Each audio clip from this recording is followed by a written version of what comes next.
어제 이준석 후보가 언급된 대목이 있었습니다. 한동훈 후보와 김문수 후보가 토론하는 과정에서 한동훈 후보가 이런 얘기를 했습니다. 공천 뒤에 김건희 여사가 있다는 것을 폭로하려다가 기미 세서 폭로 못했다. 이준석 등등등이 이렇게 얘기를 했다. 7불살 미팅이라는 게 있었을 때 김영선 의원이 그런 걸 제기했을 때 김상민 검사는 컷오프된 상태가 아니었습니다. 사실관계 우선 맞지 않는 것 같고요. 짜친 수준의 이런 얘기를 고소고발하고 이렇게 하지 않겠지만은 자의식은 좀 과잉이신 것 같다. 평가는 해드리겠습니다. 현안으로 좀 들어가겠습니다. 시간이 없으니까 현안으로 들어가겠습니다. 어제 국민의힘 토론회가 있었습니다.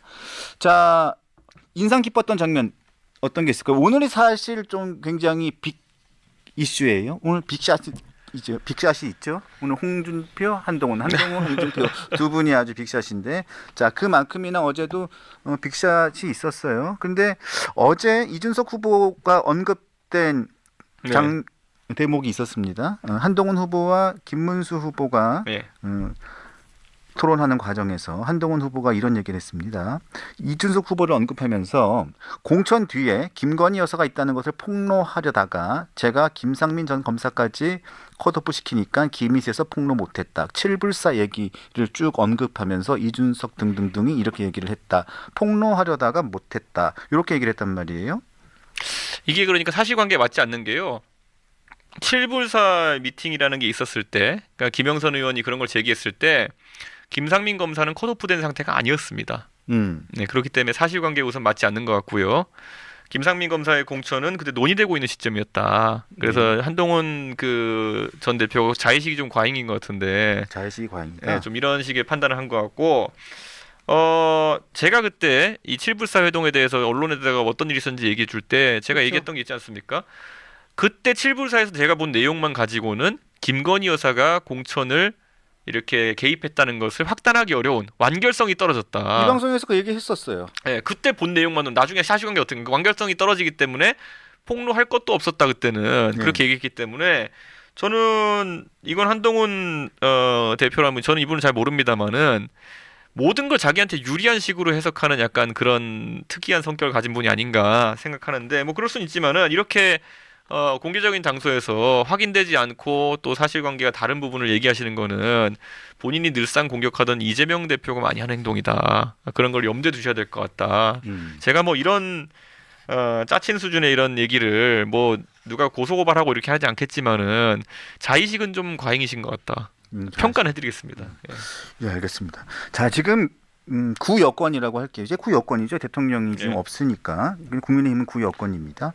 자, 지금 계속 한덕수 총리 대통령 권한 대행이죠. 이제 출마 여부를 놓고 이제 빅텐트 얘기가 계속 나오고 있어요. 이준석 후보를 향해서 계속 빅텐트의 대상으로 꼽고 있습니다. 꼽고 있어요. 지금 그래서 제일 중요한 사람이라고 홍준표 후보는 계속 얘기를 하고 있는데, 자, 단도직입적으로 묻겠습니다. 의향이 있습니까, 없습니까? 전 없습니다. 없습니까? 네. 자, 왜 없습니까? 뭐 그렇게 해서 양자구도를 만들어서 뭐 이길 수는 있다는 건지. 우선 이기지도 못할 것 같고. 그건 왜냐하면은 양자냐 삼자냐 이런 고민하시는 분한테 제가 이 말씀드리고 싶어요. 양자냐 삼자냐 고민하는 사람들에게. 어떤 게 더 승리 방정식이냐. 예전에 제가 동탄 선거 나갔을 때 3자 다 질 거라고 이제 평론가들이 저 조롱하고 이랬거든요. 전 안 그랬어요. 네, 그렇죠. 그거야 뭐 해안 있으신 분이니까.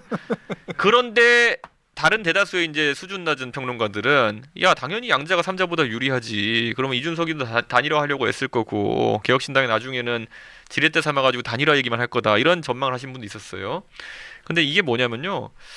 경기 남부 지역을 한번 예를 들어보자고요. 그렇죠. 경기 남부에 한 40개 되는 지역구가 있습니다. 근데 뭐 양평같이 아주 국민의힘 우세거나 분당같이 국민의힘 우세인 곳 빼놓고는 양자로 붙은 곳 다 졌어요. 국민의힘이. 맞아요. 예, 깔끔하게. 예를 들어 용인갑 아니면 용인병 그리고 뭐 수원 거기 이수정 교수 나갔던 곳 이런 데는 이길만 하거든요. 이길만한 지역이었죠. 웬만하면 이기는 지역일 텐데 그런데도 지는 이유가 뭐냐면은 양자로 갔을 때 그때 이미 국민의힘이면은 무조건 안 찍겠다는 사람들이 꽤 많았다는 거예요. 근데 동탄은 원래 경기 남부 중에서도 민주당이 제일 센 곳 중에 하나예요. 맞습니다. 지난 21대 총선, 그러니까 지난 총선에서 이원욱 의원이 65% 받았던 곳이에요. 그러니까 경기도에서 특별히 민주당이 센 곳인데 거기서 저만 당선된 거잖아요. 그러니까 3자로 가가지고, 그러니까 지금 경기 남부만 해도요.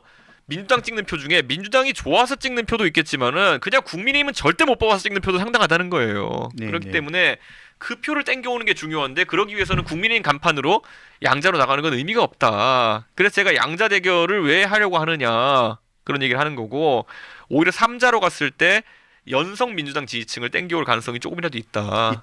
예, 그래서 저는 3자 구도에서 제가 승리를 만들어내겠다는 얘기를 하는 거고요.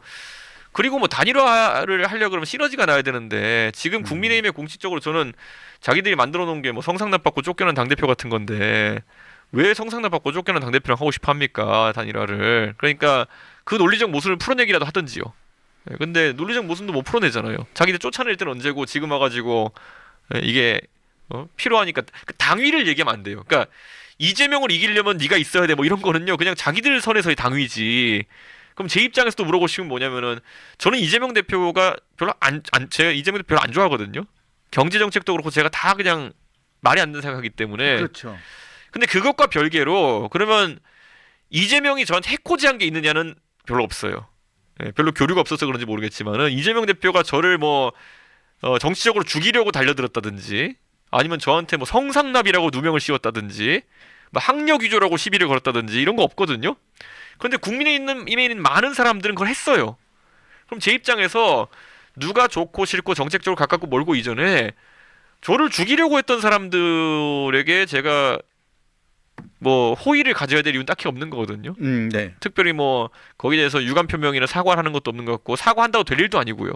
예, 이게 뭐 그냥 술 먹고 싸운 거면 사과하면 되겠지만은 저를 정치적으로 죽이려고 달려들었던 사람이 뭐 사과한다고 퉁치고 한다는 건 이상하고요. 그러니까 이거를 좀 모르는 것 같은데 이거 방송 보시면 그러면 이제 또 가볍게 생각하시는 분들은 응?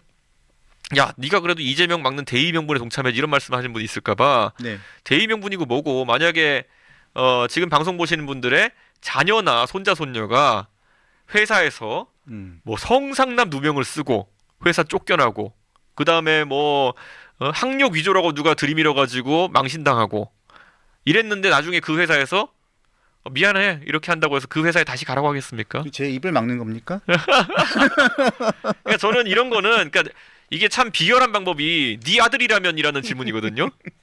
예, 이게 비열한 질문이 그렇게 가볍게 얘기하시는 분들 네 아들이면 네 가족이라면이라는 거거든요. 근데 제가 오늘은 비열한 방법 쓰겠습니다. 예, 당신 가족이라면은 당신 그래요. 아들이라면 그런 걸 조언하시겠습니까? 자, 그럼에도 불구하고 저는 질문을 할 수밖에 없는 상황에서 질문할게요. 네. 자, 그럼에도 불구하고 이준석 대표는 좀 억울하게 네. 당에서 쫓겨났죠. 네. 그렇게 불명예스럽게 쫓겨났고 결국은 그게 다 무혐의가 됐고 네. 다 그렇게 난 상황인데 그럼에도 불구하고 국민의힘 당 대표였습니다. 자, 그리고 개혁신당을 만들어서 지금 보란 듯이 재결했고 지금 이게 지지율이 지금 10% 15%를 넘나들고 있는 상황이죠. 자, 이 상태로 간다면 앞으로 선거에서 어떤 상황이 변화가 있어서 당선될 수도 있어요. 동탄에 네. 동탄에 있는 선거 방식대로 네. 쭉 해서 당선될 수도 있죠. 하지만 100% 된다는 보장은 없는 게 사실입니다. 선거는. 네. 자, 국민의힘 당 대표를 지낸 이준석 후보의 입장에서 네. 이재명 대표의 당선을 막기 위한 대의 명분, 아까 얘기했던 대의 명분을 전제로 했을 경우에 국민의힘에서 지금까지 이준석 후보에게 했던 여러 가지 행동에 대한 반성과 사과, 그리고 인적 개혁, 과거에 대한 분명한 반성, 당 운영에 대한 당 민주화에 대한 약속들, 뭐 당명 변경을 포함한 여러 가지 개혁 방향, 이런 것들에 대한 모든 것들을 전면적으로 쇄신을 걸고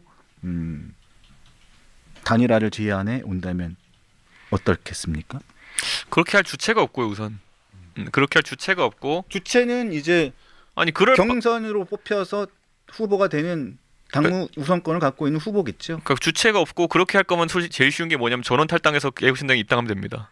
아니 그러니까 그 관심을 많이 그러니까 포함해서 그러니까 해쳐 모여서 신당하는 건 어떠냐 말씀이에요. 해쳐 모여 신당. 쉽지 않을 겁니다. 제 생각에는 지금 그저께 벌써 이양수 사무총장이 뭐 이준석은 권력 투쟁을 하다 뭐 이렇게 나갔다 이런 식으로 표현했고 사무총장이잖아요.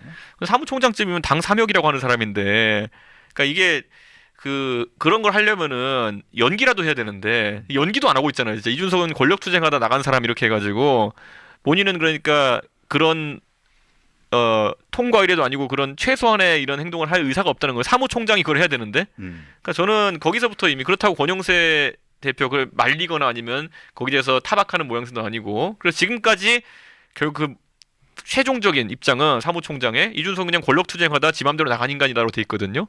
그러면 뭐 볼 것도 없죠. 성상 나빴고 뭐 권력투쟁한 나간 인간으로 돼 있는데 거기랑 왜 단일화를 합니까? 그러니까 저는 지금까지의 국민의힘 오피셜 입장 그거다. 이준석은 쫓겨난 것도 아니고 그냥 권력투쟁하다 밀려서 나간 인간이다.